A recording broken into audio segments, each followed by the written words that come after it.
Thanks for listening to the Pharmacy Podcast Network.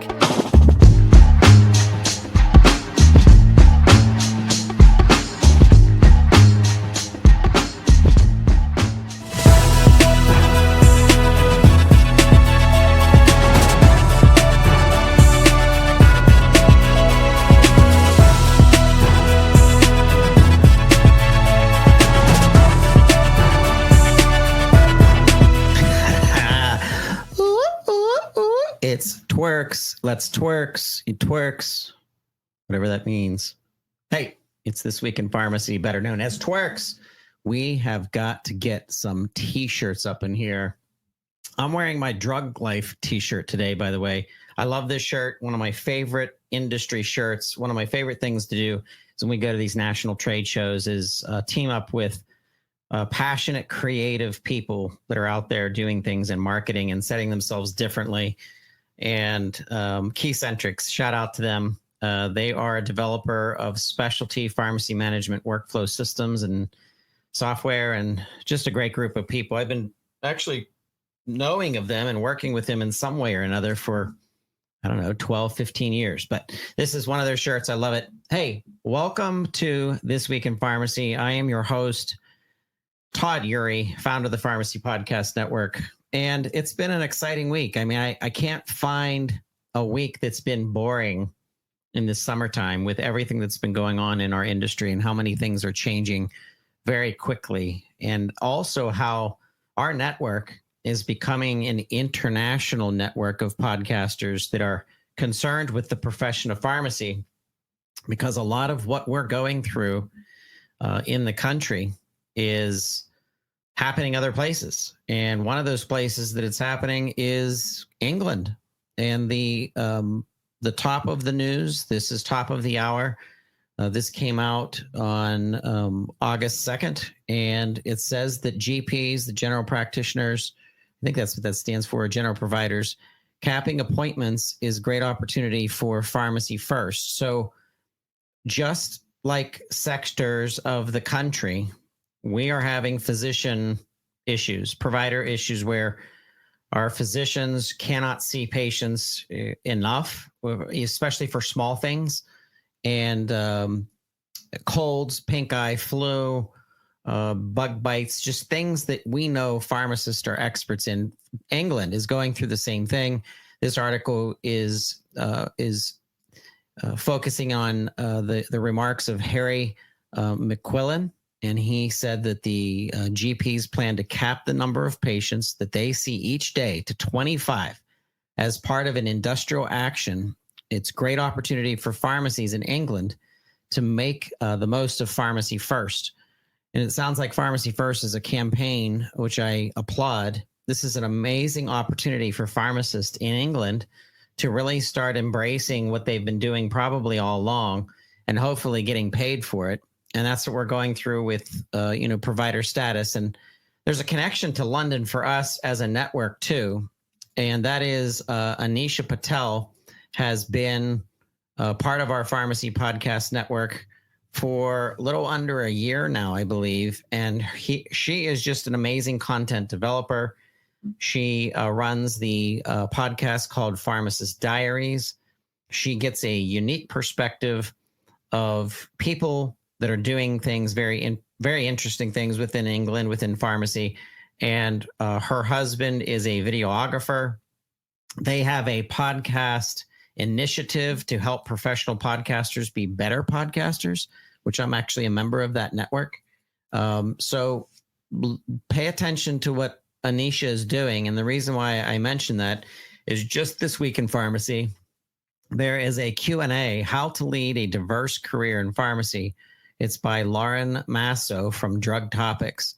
And this is an interview with Anisha Patel and her background. They kind of dig into Pharmacist Diaries, but I'm very proud of this. Anytime our hosts are doing things to help spread the word of what pharmacists are doing and how creative our pharmacists have become, and how even though we're in a plate tectonic shift right now with PBM reform, that there's still very positive things and exciting things happening in our profession, led by pharmacists like Anisha. So a shout out to you, Anisha, for all your work, and congratulations on your article. And thank you, Drug Topics, for covering this. This is terrific.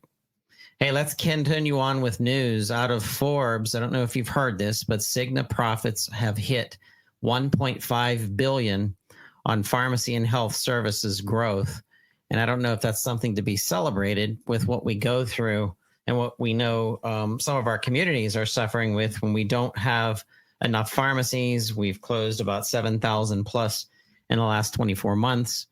140 pharmacies that are privately owned. Our independent community pharmacies has closed this year in Pennsylvania. That's not a good thing for Pennsylvanians, nor any other place that's happening. But when you're recording and you're distributing 1.5 billion in profits, and you start going up the food chain and down into services, and it just makes you scratch your head as to, what portion of that 1.5 billion is in the form of tax dollars that are there to take care of our people that need medication management from our pharmacists. And it's interesting because things are coming quickly to the investigators' tables through the FTC, and many things that are happening within shifting through PBM reform.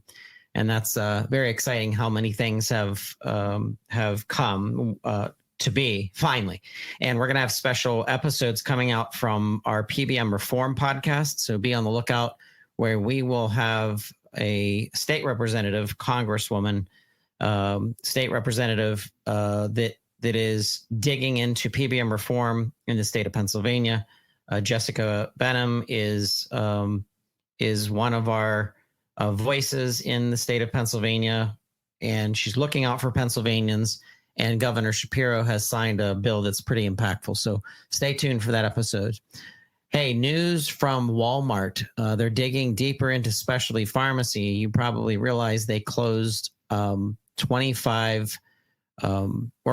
closed several centers, 51 of its Walmart health clinics. They discontinued and are moving to other services, and they're still, of course, doing their pharmacy. But what has happened is they're taking an opportunity to dig much deeper into specialty pharmacy.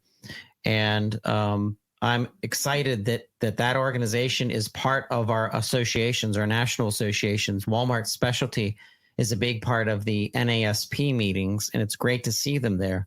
And it's great to be able to talk to them, because they're taking specialty pharmacy seriously. It doesn't feel as commodity as sometimes other organizations that are very big, that don't seem to really dig down into some of the special needs that patients need or have within specialty specifically, that don't really necessarily have to do with the drug, but it does have to do with a lot of the extra counseling and services and understanding. And their increased presence comes on the heels of Walgreens and investment. And that is exciting to hear. So we're going to be headed to the NASP, the National Association of Specialty Pharmacies, in Nashville, Tennessee, in October. And we are looking forward to seeing Walmart there, and hope that they will be part of our post show. Hey, today's interviews are pretty special. We're going to be talking with Dr. Cory Jenks, PharmD. You probably know this guy. He's famous within our profession. He is a comedian. He is hilarious. I have his book. His latest book is I Guess I'm a Dad Now. And we had an interview with Cory that we're going to be excited to release. It's actually already out on YouTube. And just excited to see his continued success. And you're going to really enjoy his interview. So you're going to have to stay tuned for that. Dr. Robert Mayer with Duquesne University as one of their professors, and he's excited about pharmacy, business management, the side of business management and pharmacy management for the great school of Duquesne University. Has taken a new role with the PPCN, the Pennsylvania Pharmacist Care Networks. This is a group that is embedding the CPESN strategies, the clinical strategies to making money for pharmacists in disease state management and he's going to be our second guest on This Week in Pharmacy. You're going to want to listen to what's happening in the state of Pennsylvania. And if you don't have access to CPESN in your state, which I'd be surprised because I believe they're in all 50 states, but if you're not aware of them, please reach out to your state organization, your pharmacist organization, and just say, hey, how do I get more involved and tap into what CPESN is doing? And then I'm just like PPN, which is a kind of like an arm of CPESN. They're driving, and they're doing incredibly well at it, and they're growing it community pharmacy to community pharmacy with more of these services. But you don't want to miss that. Hey, I'm excited to announce to our listeners a continuing distribution of content that's coming from iHeart Media and their team. They're going to have a third season of Symptomatic, a medical mystery podcast. And I'm thrilled about this. And I'm going to actually call out to our pharmacist. If you listen to this series coming out, season 3, and you want to be part of a roundtable talk around the content, as well as an opportunity to dig deeper into pharmacists becoming content developers, and maybe even us coming up with some ideas of how to develop more of these really interesting podcasts that are nerded out and made just for pharmacists and our other HCPs. But let me know what you think. A Symptomatic, a medical mystery podcast, and it's out right now on iHeart, and we're going to be distributing this, so we're excited about that. Hey, we are headed to Boston, August 17th through 19th this month, Boston, Massachusetts. The front and center, we're going to be press and media at the Total Store Expo, at the NACDS, the National Association of Chain Drug Stores. We're excited to be going. We're excited to be partnered with Babson Health, Babson Diagnostics, that is doing things in blood testing that are absolutely amazing, and we're excited about the progression of their success with community pharmacy, taking blood testing into community pharmacy and supporting our community pharmacies. So be on the lookout for us. If you're in Boston, please come by and say hi. We're going to be in booth 1119. That's 3 1s, 111s, 9. So that's 1119. Come see us, and we're going to be covering the show. Come be part of the show and tell us how you're an innovator in pharmacy care. Pharmacy Podcast Network, we had some great episodes this week. Please be on the lookout for the NASP, the National Association of Specialty Pharmacies, latest episode on connecting the right people the right way. And then, of course, our newest partner, our newest client that is using the PPN to distribute content for them to our community pharmacies, specifically our independents, is the Independent Pharmacy Accounting Fundamentals episode. This is the first Master the Margin from Scotty Sykes. I'm excited that he's become a big podcaster, and we're excited about his content. Super insightful. And then Sex PharmD did a meditation, sound, energy healing for sexual health. Dr. Archambaugh, Nadia, got to talk with Jenna McDonough. This is a very interesting episode. They talk about things I've never heard before. I'm sure that some of what they're talking about could be considered controversial in some ways, where it's leaning more to the holistic side of medicine. But what's interesting is how Nadia and going to talk about the combination of the pharmaceutical and the holistic, and where meditation and hand placing and heat and just giving off vibes and how important that is to your health and meditation, especially. I need to tap into more of that myself, but excited about this week and what's going on in our pharmacy profession.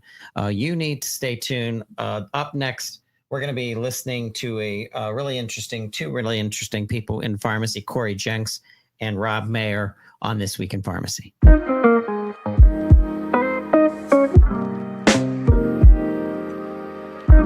Are you ready to unlock the power of healthcare data like never before? Meet Purple Lab, the innovative health tech company that is changing the game when it comes to accessing valuable insights in the world of healthcare. Purple Lab is on a mission to democratize access to data at scale, putting the keys to better healthcare outcomes right in the hands of customers. Discover the future of healthcare analytics with Purple Lab, your new best friend in healthcare analytics.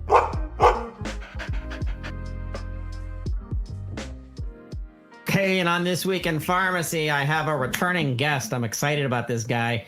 We always talk about non-traditional pathways for pharmacists. And, you know, I think of digital therapeutics. I think of clinical trials. I think of people that are digging really deep into dementia, specifically with seniors. But have you ever thought of a comedian? A comedian that was a pharmacist or still is a pharmacist, who's practicing as a pharmacist, who's growing their career in comedy and what that means. And there's a handful of comedic pharmacists out there. I can probably count 6 or 7 that are out there. But this guy's special to us because he was on, we had a TWIRx called From Punchlines to Prescriptions. And this was back in 2023.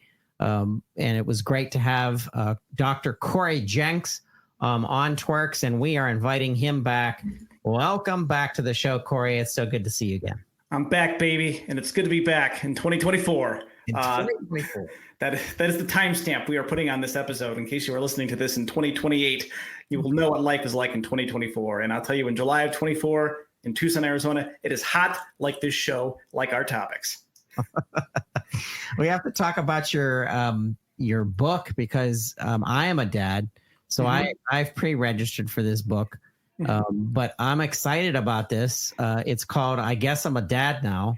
And you really put a lot of heart into this book. Tell our listeners about what is I Guess I'm a Dad Now. So I Guess I'm a Dad Now, and the subtitle is A Humorous Handbook for Newish Dads Who Don't Want to Suck. So I would say the heart of this came from one of my pharmacy career transitions when I left my full-time job in 2022 and went part-time to spend more time writing, doing comedy, and I guess also spending time with my kids. So I was at the park with my kids on a Thursday, which would never have happened before. And I kind of looked around and I thought, wow, a lot of there were some dads there, moms, but I noticed the dads are in their phones, not paying attention to their kids. And I thought, this is not optimal for children, for kids. And I thought of a joke of how, my first joke was, it's insane that you'd rather be like doing your fantasy football score or commenting on some political meme rather than watching your kids. So of course I get my phone out and put a note on my phone. So in the book I say, if you ignore this advice, I will ignore my kids for nothing. But that sort of set me on a path of observations of like humorous things that I've noticed about being a newish dad, because my kids are all 6 and under. And as I wrote this book, they were all 5 and under. And as I started this book, I only had 2 and now I have 3. So a lot happened between the starting of this book. But it really became a thing of like, man, I wish I had known this. I wish I had known that. Or I wish someone had told me this. And after a while, I had enough ideas and jokes to think, I think I have another book in me. I wrote my first book in 2022, Permission to Care. And I thought, I think I have a book here. And so in the spring of 2023, I was doing quite a bit of travel for speaking engagements. And whenever I get on a plane, I try to make the time useful. So I wrote this thing out before my 3rd kid came along. So unfortunately, my little girl doesn't have a lot of press in the book, but it really, as someone who's read some parenting books, they can be pretty dry, pretty depressing. And I know dudes aren't going to want to read something that is like boring. So I try to make something fun, funny, applicable that you can go back to, dog-ear the pages, and try to suck less, because there's a lot of dad content I found out on the internet about being like this optimal leader of your family, which is good. But some days, man, you get like 3 hours of sleep, your kids are screaming. The best you can do is hope to not suck. So that's what I'm trying to do, is just try to get dads to not suck so much. Well, as a dad of 4 daughters myself, I have definitely sucked at being a dad once in a while, but showing up, I think, is the number one. But that's not good enough, especially this day and age with what our kids are going through. And my dad, when I was young, did not have social media to battle, to which we do today, and information just becomes wildfire, and it is what it is. But it's so fun to see a pharmacist who has put a stake in the ground in knowing that you had a passion to do something, in this case, comedy, that it's actually becoming something that you can build a career around and have relevance in the pharmacological tie-in to actually creating comedy around that. How much of your pharmacy side are you pulling in? A shout out to Dr. Marie Shaw, who does that. He does some stand-up as well. And yeah, he's so funny. And he even has like a little YouTube channel that he uses colorful examples of pharmacy into comedy. But how much of the world of pharmacy do you tie into your comedy? Well, I would say that a lot of my comedy is improvised. So my background is improv comedy. So if you've ever seen Whose Line Is It Anyway, it's the stuff where everything's made up, the points don't matter, etc. In the last few months, I've actually gotten into doing a little bit more stand-up.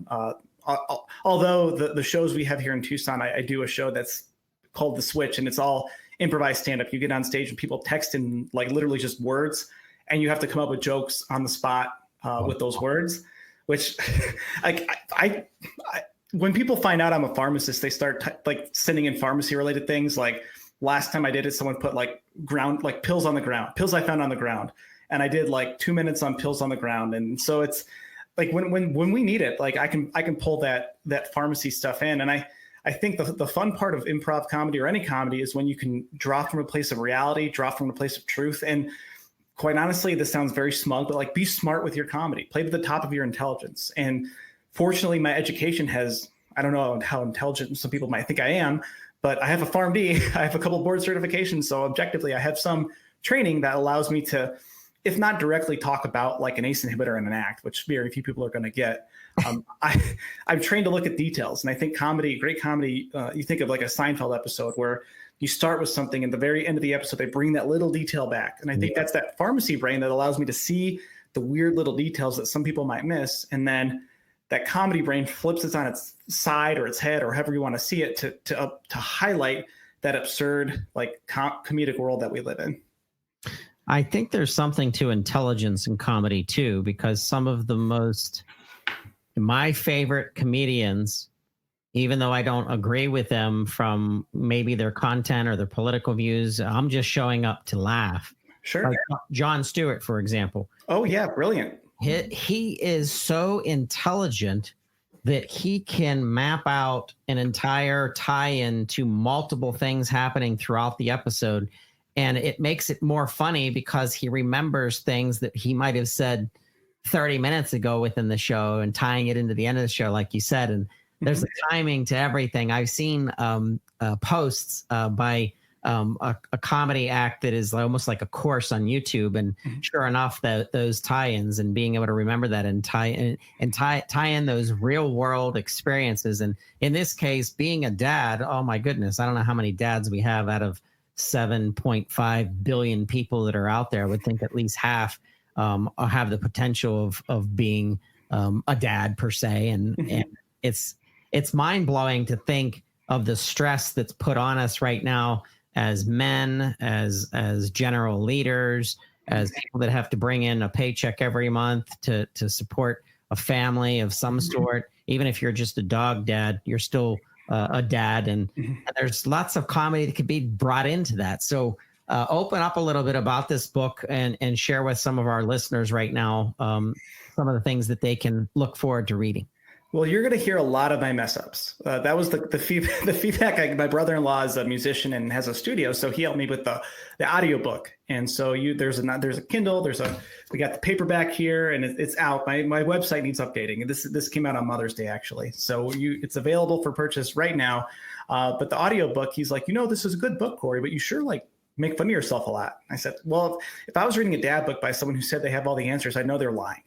And so I think this is just the truth. It's like we learn from our mistakes, and being a dad provides ample opportunities to have mistakes. And I think if you're honest with your kids and say, I'm sorry, I messed up, I shouldn't have done that, and then you actually improve yourself, then that's really all you can ask. But you're going to hear about, I think, a lot of situations where I put my foot in my mouth, where I had certain expectations. I think being a new dad is all about expectation management. Like there's this world of, especially pharmacists out there, we're type A, we're people who get things done.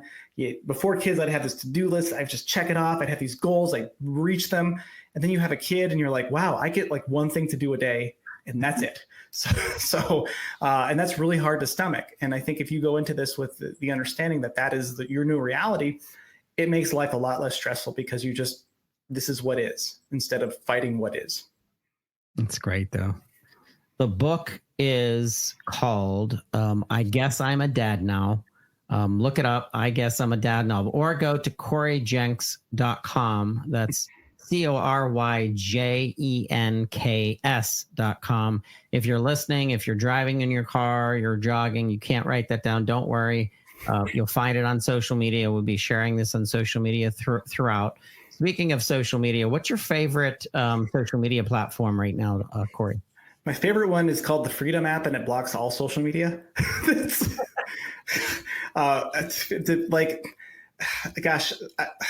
hard to say. I like LinkedIn, honestly, because I think there's a level of professionalism there that kind of keeps some of the wildness of social media out. Right.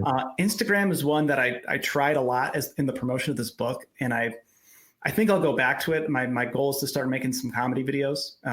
Nothing. I mean, there'll be some pharmacy relation, but I think of jokes every day. I should just start writing them. I like X a lot because you can, as a writer, it provides an opportunity to create these threads and write. Yep. But with all of these, it's like a chainsaw. It can be a tool or it could cut your leg off. And I have found, as we record this in July, I took a pretty decent break, like basically after Father's Day. That was the sort of like big month promotion from Mother's Day to Father's Day of this book. And we're still promoting it. You should still go buy it. It's a great book. Yeah. But I just needed a break from trying to think of content every day to put on social media. I needed to shut my mind off and let ideas come into my brain. So I would say that I think X is my favorite. Facebook is my least favorite, probably because it's become just I don't know. Everyone's it used to be a college thing, and now it's everyone, and it's just ads. So that's the big Cory Jenks editorial. Like Cory likes X, then Instagram, but also LinkedIn's pretty cool too. So you've just mentioned my three favorite. LinkedIn, for some reason, has sustained the professionalism, like you said. I've seen posts get put out that get shamed and then get taken down because of the shame of being like, this is not the place for this. And it's funny that the community has kind of helped to keep things in order. So that is definitely the number one. But from a fun part, I really have started enjoying Instagram. And all the pharmacists that are there, we did kind of an analysis. 60% of our pharmacists are now all female. 62% of my followers on Instagram are women. And it's amazing to see that our profession is being led by women. And I'm like, listen, if I'm going to cater to my audience, which is extremely personal to me, I'm going to make sure that I understand my audience. And even being a comedian, you probably have to pay attention to who is your audience. So it's just interesting to see that there is science in social media platforms from algorithm perspectives and how to use it and how to maximize it. It's really interesting. Oh yeah, my kids got really into volcanoes for a while, so my YouTube algorithm is all about Mount St. Helens now, which is, I mean, there's worse time sucks to get into, but yeah, I think the acknowledgement of your audience is key. This book started as a parenting book, and I realized I'm not a mom, never been a mom, never will be a mom, but I know what it's like to be a dad, and so I really wanted to cater to dads, find that niche, because there is something about building an audience of people who relate to you. And I think that I've had some mom friends read this book and they're like, this is a really good book. There's recipes in there. So I did your pulled pork recipe and my kids loved it. And I love hearing that. There are general parenting lessons that will be in here, but it's written for dads, and it's written for newish dads. But I had someone read this who's got kids from 5 to 19. And he said, I thought there's no way you're going to teach me anything about parenting. I have 5 kids. One of them's a teenager. And he's like, and I'll say this to my own harm, he's like, this is the best parenting book I've ever read. I was like, that was very kind of you. So awesome. The goal is to make it fun and easy to read. And it's a handbook. So, I mean, you could flip to any page here and you're going to find something that's useful for you. So I just flipped to a page about kids' books and how terrible they are.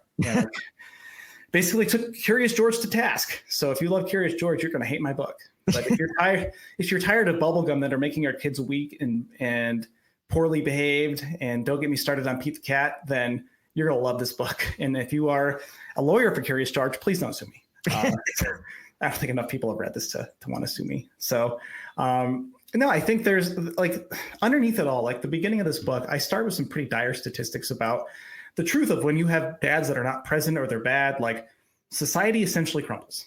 And so no pressure, dads, but if we don't do our jobs, we break down as a society. But then I think I bring in, hey, here's the good news. In societies where dads are more present, you see better outcomes for your school, your career, your mental health. And so a lot's riding on our shoulders, and you could make that really heavy, and it is. But I kind of have to laugh at the absurdity of like, dads portrayed in the media are actually kind of doofuses.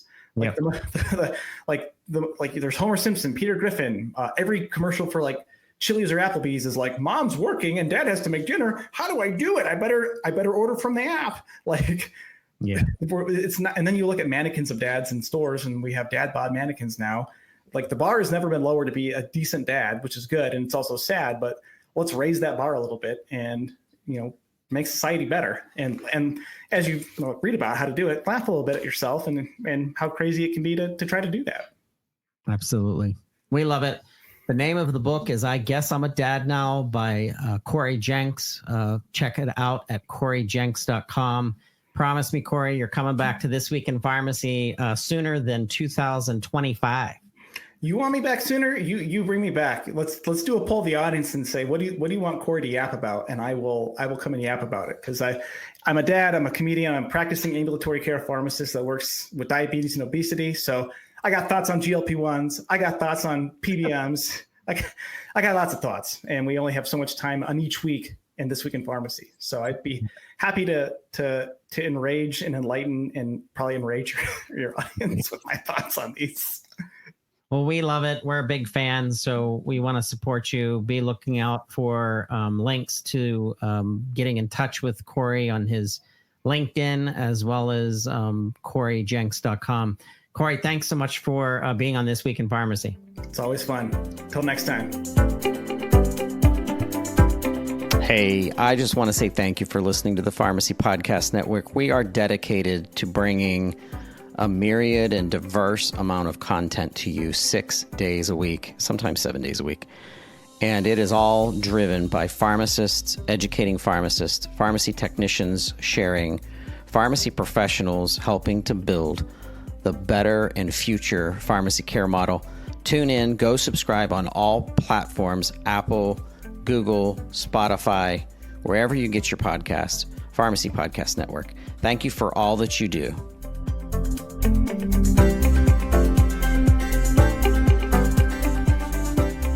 Hey, and on This Week in Pharmacy, I'm here in the Brownsville studios, Brownsville, Pennsylvania. If you don't know where Brownsville is, look that up. And I'm excited to have a guest in the studios today with me, Rob Mayer. You are a legend pharmacy owner here in Western Pennsylvania, Southwestern Pennsylvania, out of the Pittsburgh area. And I remember back in the day how you and Sean Nairn were running hometown pharmacies and things like that. And you had Mission Pharmacy, which was a long-term care organization. And talk to our listeners about who you are and what you do in pharmacy. Sure. My name's Rob Mayer. I've been a pharmacist for 30 years. Actually grew up in pharmacy. My father had a pharmacy, started in 1974. So I always like to say, yes, I've been a legal pharmacist for 30 years, but probably been hanging out in a pharmacy since I was old enough to walk. So been a pharmacist a long time. Had the opportunity to have many different lives in pharmacy. That's what's the beauty about this profession. Thought I was going to start out in community pharmacy, and I went back home, but I ended up getting a job at a hospital along with working with my father, and kind of got a clinical bug. And I went back to school, and I graduated from the University of Pittsburgh in 93, worked 2 years. But and during that 2 years, I said I worked at a hospital and worked with my father. But we also at that time had a long-term care company, not Mission, but it was a different company. And I had a pharmacist who was a consultant, and she got me into that clinical bug. So I went back to Pitt in 95 and had a awesome experience. And while I was doing my experiential rotations, I learned that there was residencies in geriatrics. I had an interest in the elderly. And so I had an opportunity to do a residency down in North Carolina at the Duke Center of Aging and the Durham VA. And it was there that I had my first experience of what pharmacists could do if they're working with other healthcare professionals.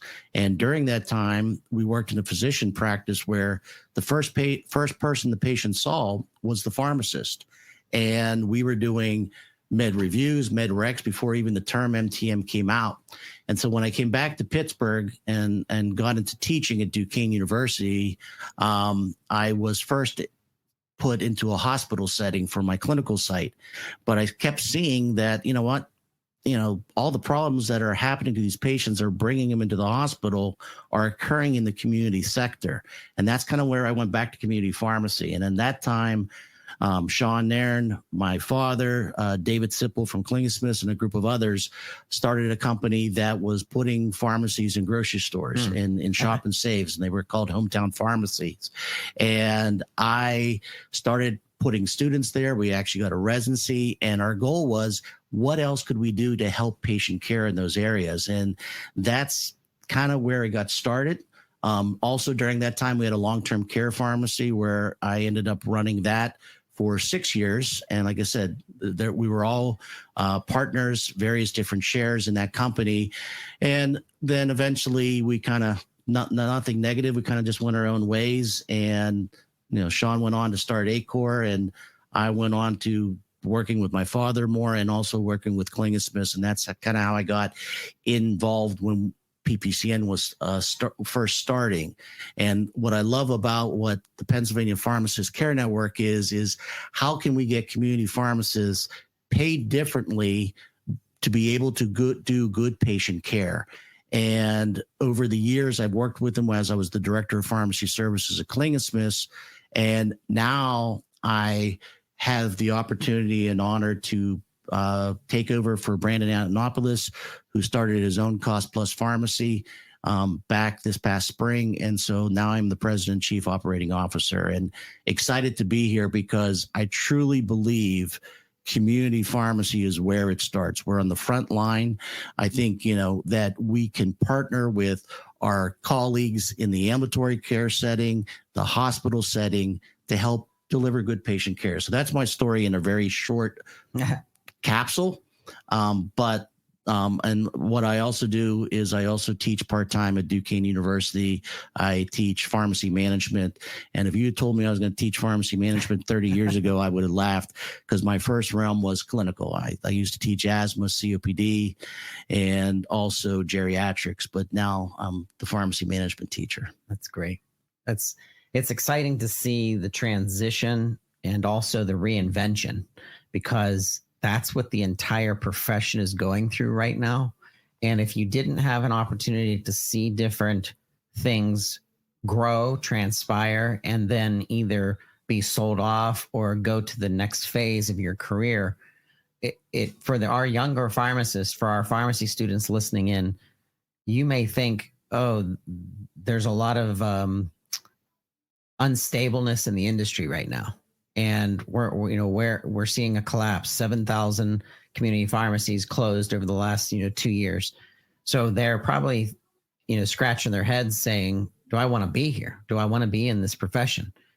It's not that profession anymore. It's not the 20-year ago profession. It's the 2024 version. It's the future profession. But the purity of what community pharmacy does for the community in and of itself as a healthcare hub and public health overseer and protector and advocate, patient advocate. You saw that when you were building out Hometown. And it was interesting you called it that, because it literally was in the hometown pharmacy right there in your grocery store, which that's not even thought of the way that you thought of it isn't even being utilized in some of these major grocers. They're using pharmacy sometimes as more of a commodity or a draw-in, not realizing that it could become a profit center if they started doing other things that weren't necessarily attached to the dispensing side of it all. And just to build on that, we actually do have a small chain group of grocery store pharmacies that are part of our network, and I'm very appreciative of them because they do get that. And one of the things you brought up a good point that it is changing, and there is unfortunately a lot of negative things that have happened in the industry. Yep, of course. But there is some positives. There's some hopes. We did have here in Pennsylvania this past year and just recently our bill passed for 1993, and thanking the governor and Jessica Benham and all our representatives for getting that passed. But it's just the start. But I think the other thing that is actually very exciting is for the first time ever, pharmacists have the opportunity to be Medicaid providers. And that can happen right now. And that is one of the things I believe our network can help for pharmacists do, is to get into that space, because we have been doing that already with our current Medicaid managed care contracts that we have. But one of the things that I think community pharmacy can do, and it's been doing it, since the beginning, but I think because we were tied to our business model to a product, we didn't really look at the opportunity we could be doing with affecting outcomes. We were always affecting outcomes, but now we're looking at it in a way that this is our business. This is what we do.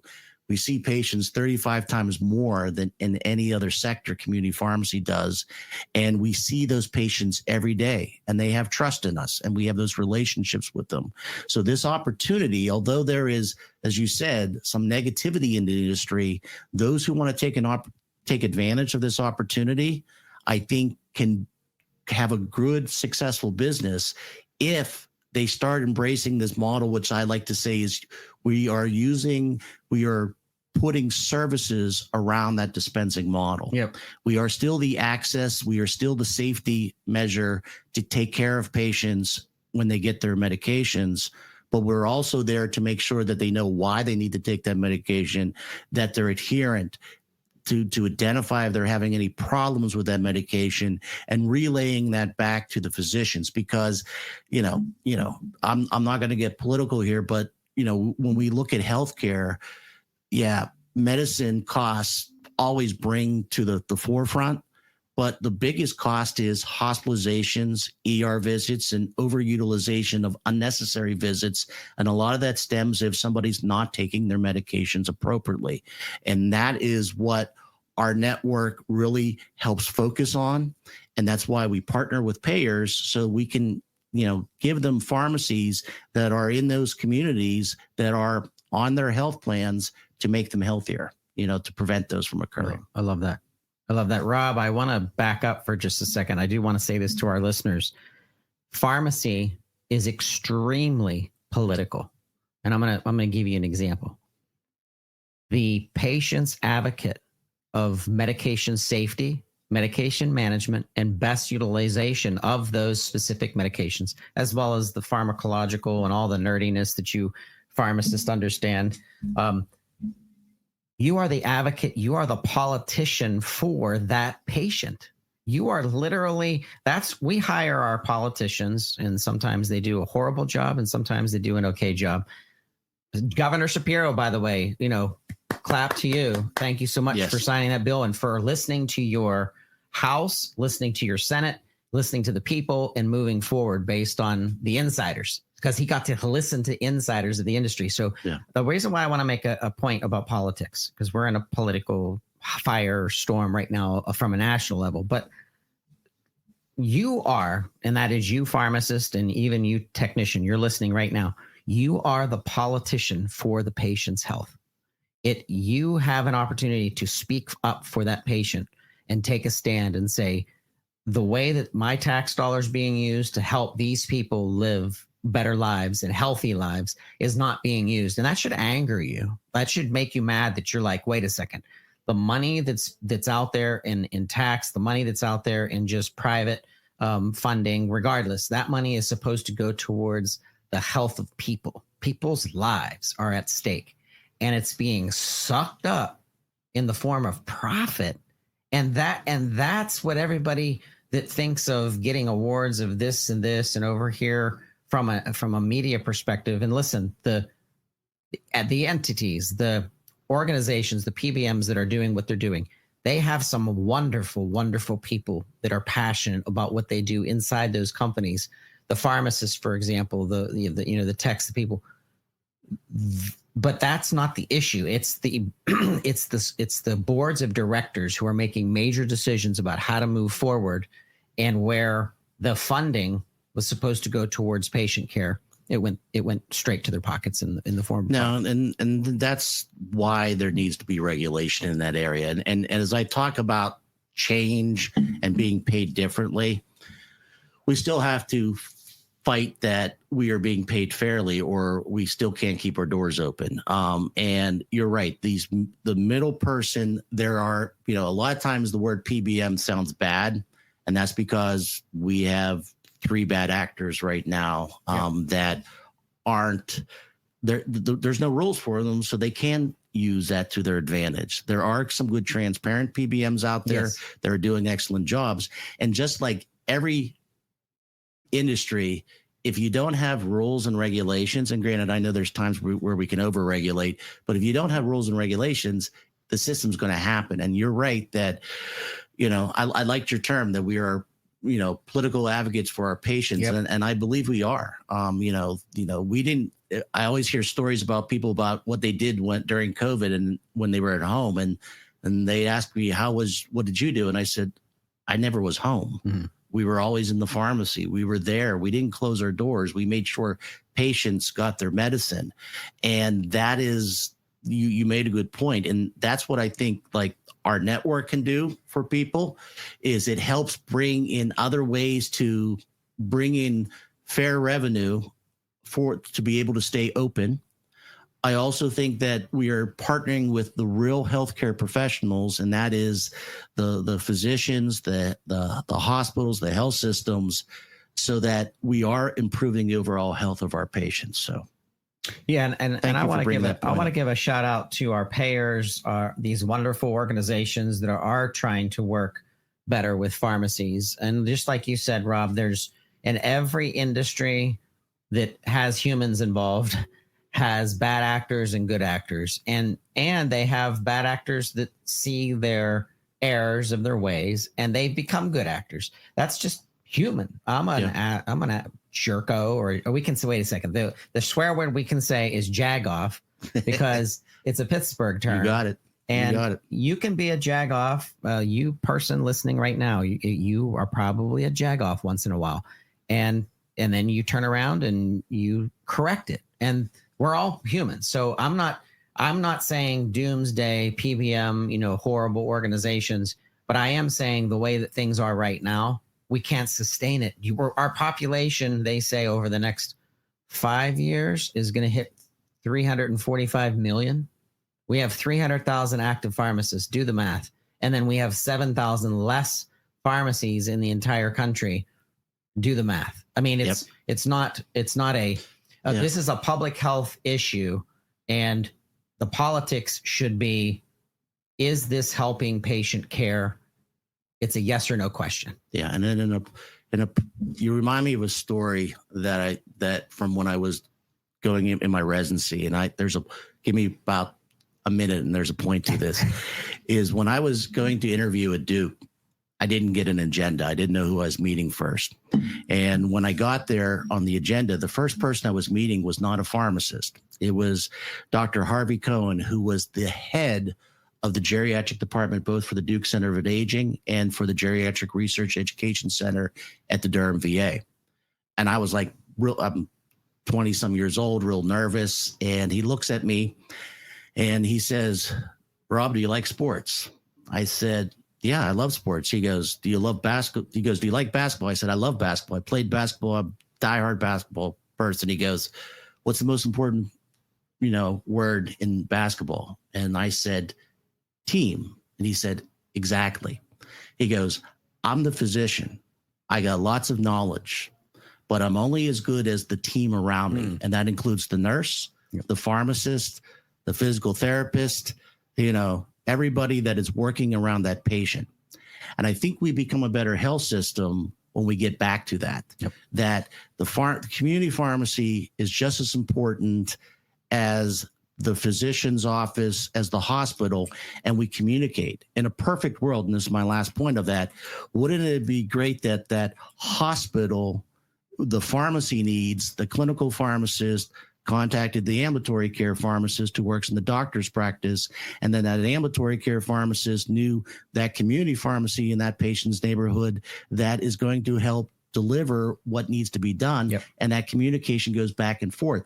How much healthier would somebody be if that communication happened every day? And it does happen in different pockets, but I think that's what we should focus on. Whereas we're so focused on, you know, the middle persons and you know, we need to have regulation on them, but we need to figure out, we need to start from the beginning. How do we make this system work and tell the payers this is how it's got to work? Yeah, it's TWIRx. It's I believe in the whole concept of the quarterback as the play begins, the play that you've already designed, the treatment program play.